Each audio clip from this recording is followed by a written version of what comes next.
تم میں سے بہترین انسان وہ ہے جو لوگوں کو نفع پہنچائے۔ تو میرے دوستو اب لوگوں کے ساتھ بھلائی کا اظہار کریں، لوگوں کو نفع پہنچائیں۔ کسی غریب کو دیکھیں، اگر اس کے گھر میں چولہا نہیں جل رہا تو اس کو آپ کچھ نہ کچھ لے کے دے دیں۔ اسی طرح اگر کوئی غریب اس کے پاس کپڑا نہیں ہے آپ اس کو کپڑا لے کے دے دیں۔ اسی طرح کوئی بچی ایسی ہے کسی غریب کی، اس کی شادی نہیں ہو رہی تو آپ اس کو یقین دلا دیں، اور جتنا آپ سے ہو سکے اپنی استطاعت کے مطابق اس بچی کے لیے آپ ان کو کچھ نہ کچھ دے دیں، اس کے ساتھ خیر خواہی کا اظہار کریں، مسلمان کے ساتھ ہمدردی کا اظہار کریں، ان کے ساتھ صلہ رحمی کا اظہار کریں۔ یہ عمل اللہ کو بڑے پسند ہیں، تو ان کاموں سے اللہ کے نبی علیہ السلام خوش ہوں گے۔ آپ کو پتہ ہے نا، ایک جنگ کے اندر اللہ کے نبی علیہ السلام کے سامنے قیدی عورتیں لائی گئی۔ اللہ کے نبی علیہ السلام نے فرمایا بلال اس عورت کے چہرے پہ پردہ ڈال دو۔ کہنے لگے یا رسول اللہ یہ تو کافر کی بیٹی ہے۔ میرے نبی نے کیا فرمایا؟ بلال بیٹی بیٹی ہوتی ہے، چاہے کافر کی ہو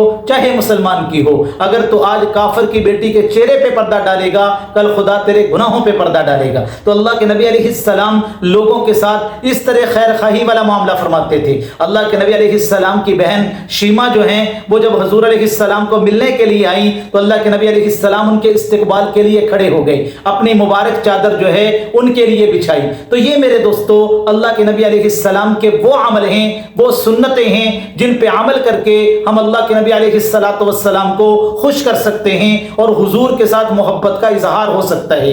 آپ نے اپنے گناہوں کی معافی مانگنی ہے۔ آپ کو پتہ ہے نا اللہ کے نبی علیہ السلام کی آمد کا مقصد کیا ہے؟ جب حضور دنیا میں تشریف لائے کفر و شرک جو تھا اس کے اندھیرے چھٹ گئے، وہ ختم ہو گیا۔ اللہ کے نبی آئے، روشنی آ گئی، اندھیرے ختم ہو گئے۔ تو اللہ کے نبی علیہ السلام جب دنیا میں آئے برائیاں ختم ہو گئی۔ تو میں اپنے سر کے بال سے لے کے پاؤں کے ناخن تک آج کے دن دیکھوں کہ میرے اندر کون کون سی برائیاں ہیں، اور میں آج کے دن تہیہ کروں، عہد کروں، نہیں جتنی بھی میرے اندر برائیاں ہیں میں ان برائیوں کو ختم کروں گا۔ میں اللہ کے نبی علیہ السلام کی من چاہی زندگی جو ہے اس کو گزاروں گا۔ میں اللہ کے نبی کی ان سنتوں پہ عمل کروں گا جن پر چلنے سے اللہ کے نبی خوش ہوتے ہیں۔ تو میرے دوستو یہ رسم و رواج، ان بدعات سے آپ دور رہیں۔ بدعت کے اندر سب سے بڑا نقصان یہ ہوتا ہے کہ جب بندہ بدعت میں لگتا ہے تو سنت کی اہمیت اس کے دل سے نکل جاتی ہے۔ میں آپ کو ایک مثال دیتا ہوں تاکہ بات آپ کو سمجھ آ جائے۔ دیکھیں جنازہ پڑھنا کتنا اہم کام ہے، جنازہ پڑھنے کی کتنی بڑی فضیلت ہے۔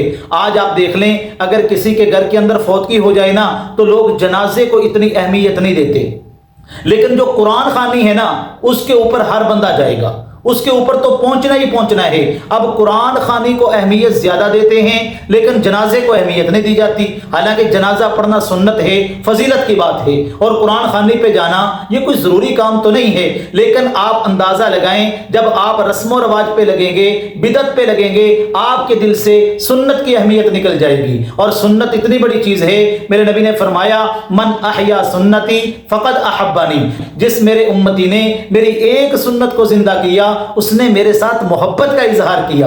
اللہ کے نبی سنت پہ چلنے پر محبت کا سرٹیفکیٹ اس کو عطا فرما رہے ہیں، یعنی جو میرا امتی میری سنتوں پہ عمل کرتے ہیں حقیقی معنوں میں یہی میرے ساتھ محبت کرنے والا ہے۔ اور آگے کیا فرمایا؟ ومن احبنی کان معی فی الجنہ، اور جس میرے امتی نے میرے ساتھ حقیقی معنوں میں محبت کی وہ جنت میں میرے ساتھ ہوگا۔ اور آپ اس پہ بھی تو غور کریں نا، اللہ کے نبی کے ساتھ محبت ہمیں زیادہ ہے یا صحابہ کو زیادہ تھی؟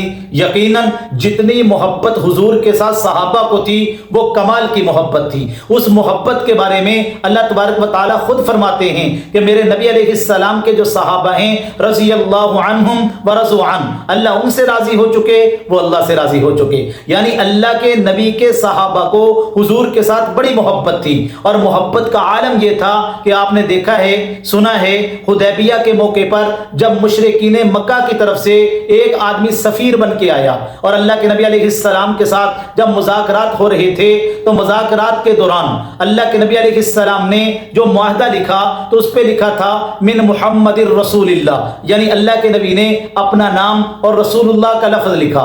تو وہ جو سفیر تھا وہ کہنے لگا دیکھو یہ آپ کو ہم اللہ کا رسول معاذ اللہ مانتے ہی نہیں ہیں، یعنی ہمارا تو جھگڑا آپ کے ساتھ یہ ہے ہم آپ کو اللہ کا نبی نہیں مانتے معاذ اللہ معاذ اللہ، تو آپ رسول اللہ کا لفظ لکھ رہے ہیں۔ آپ محمد الرسول لکھ رہے ہیں۔ تو اللہ کے نبی علیہ السلام نے حضرت علی رضی اللہ تعالیٰ عنہ سے کہا علی اس کو مٹا دو۔ حضرت علی نے کہا یا رسول اللہ میرے اندر اتنی ہمت نہیں ہے کہ میں آپ کے نام کو مٹا دوں۔ تو اللہ کے نبی علیہ السلام نے اس کو خود مٹایا، حضرت علی نے نہیں مٹایا۔ اور محبت کا عالم یہ تھا، وہ سفیر مکہ والوں کے پاس جا کے کہتا ہے اللہ کے نبی کے بارے میں تمہارا کیا خیال ہے، محمد صلی اللہ علیہ وسلم کے بارے میں تمہارا کیا خیال ہے؟ مکہ والے کہنے لگے جی وہ سرداری چاہتے ہیں، وہ عہدہ چاہتے ہیں، وہ بادشاہت چاہتے ہیں۔ وہ کہنے لگا تم جھوٹ بولتے ہو۔ عروہ کہنے لگا خدا کی قسم وہ سرداری نہیں چاہتے، ان کے صحابہ کا ان کے ساتھ معاملہ وہ نہیں ہے جو بادشاہوں کے ساتھ وزیروں کا معاملہ ہوتا ہے۔ میں نے دیکھا ہے کہ ان کے شاگرد، ان کے صحابہ ان کے ساتھ محبت کس طرح کرتے ہیں۔ اگر وہ وضو کرتے ہیں تو وضو کے پانی کو وہ زمین پہ نہیں گرنے دیتے، وہ پانی کو اپنے ہاتھوں میں لے لیتے ہیں، تبرک کے طور پہ اپنے چہرے پہ مل رہا ہے، کوئی اپنے جسم پہ مل رہا ہے۔ یعنی اللہ کے نبی کے ساتھ صحابہ کی محبت کا عالم یہ تھا میرے دوستو۔ تو صحابہ اکرام کو ہم سے زیادہ محبت تھی اللہ کے نبی سے۔ تو آپ دیکھیں پوری روایات آپ پڑھ کے دیکھ لیں، حدیث کے ذخیرے کو پڑھ کے دیکھ لیں، آپ کو کوئی بھی کسی جگہ ایسا واقعہ نظر نہیں آئے گا کہ 12 ربیع الاول کو صحابہ اکرام نے اس طرح منایا ہو جس طرح آج ہمارے معاشرے میں منائی جاتی ہے۔ تو اس لیے میرے دوستو آپ نے 12 ربیع الاول کو اس طریقے سے منانا ہے جو میں نے آپ کو بتلائے۔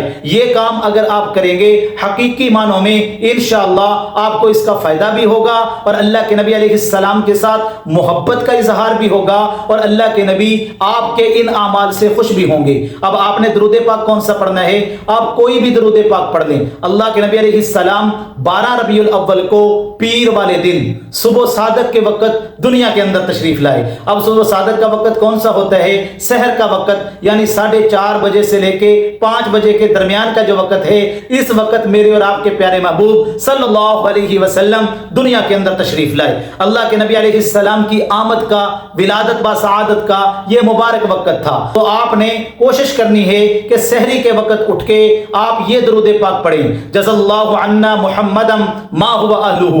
یہ درود پاک آپ سے جتنا ہو سکے پڑھیں اور یہ بھی یاد رکھیں کہ آپ اس درود پاک کو پھر پورا دن پڑھتے رہیں۔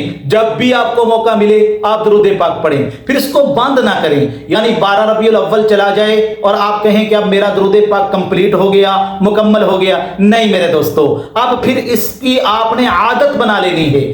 آپ نے روزانہ پڑھنا ہے، جتنا ہو سکے آپ روزانہ اس درود پاک پڑھنے کی عادت بنا لیں۔ انشاءاللہ جب اگلے سال 12 ربیع الاول آئے گا آپ کی زندگی بدل چکی ہوگی، آپ کی سوچ بدل چکی ہوگی، اللہ کے نبی کی سنتوں کے اوپر آپ انشاءاللہ عمل کرنے والے بن چکے ہوں گے اور آپ اللہ کے نبی کے سچے محبت کرنے والے عاشق رسول بن چکے ہوں گے۔ اللہ تبارک و تعالی ان باتوں کو سمجھنے کی توفیق عطا فرمائے۔